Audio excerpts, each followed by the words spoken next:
All right, so how many in here feel like you're great at generating tons of business for people in other service areas? Excellent. So clearly you've figured out the cross-selling thing pretty well. All right, how do you, Steve, how do you do it? How do you find, what do you find is the most effective way to do that? Well, I think when you have that strong relationship, Yeah. you're genuinely interested in the client's business and their life, they just come to you. They fall in your lap. They have another issue. Solve Can you help me with this one? every problem they have. I have a specialty in audit, Right. so if it's a tax-related issue or a corporate finance-related issue or any other related issue, I got to bring in somebody else. Right. That's great. And I think the more you are a trusted advisor, the more likely you are going to get the nod. I would suggest, this goes back to tool number 1, which was asking for feedback. You want to make sure they're thrilled with what you're doing now. In some cases you'll know, because they really do see you as a trusted advisor now, before you start suggesting other people who might be able to help. But I also would suggest that what this takes is more time invested in building the relationship with your partners. Because I said earlier, if I don't know Peter that well, and I'm wondering whether or not I want to introduce my client to Peter, I might hesitate a little bit, but if I know him really well, and I know that this work is in Peter's wheelhouse, then I got a lot easier time making that introduction.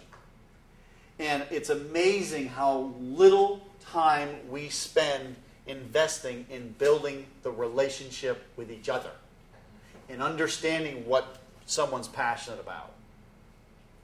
It just astonishes me in a firm of this magnitude how rare that is. Your Rainmakers are good at this. In fact, they're great at this.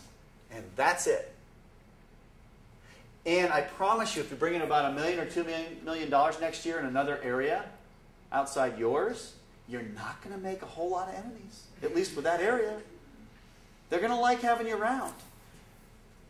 So here's the question. How many introductions have you made for someone else? If you want to get introductions, guess what you got to do? You got to give them. And again, this ties in with the other tool about knowing about someone's ideal client. Does everyone see how this works? If I know more about who your ideal client is, I got a better chance of actually making an introduction for that person.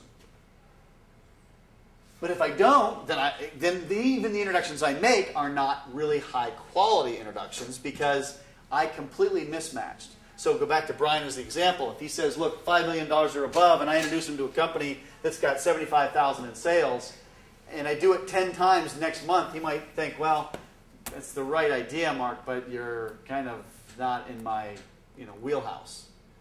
And I think it's your responsibility. It's incumbent upon you to let someone know, both inside of Deloitte and not inside Deloitte, when they attempt a referral that doesn't fit into what is your sweet spot. Maybe it's somebody else's.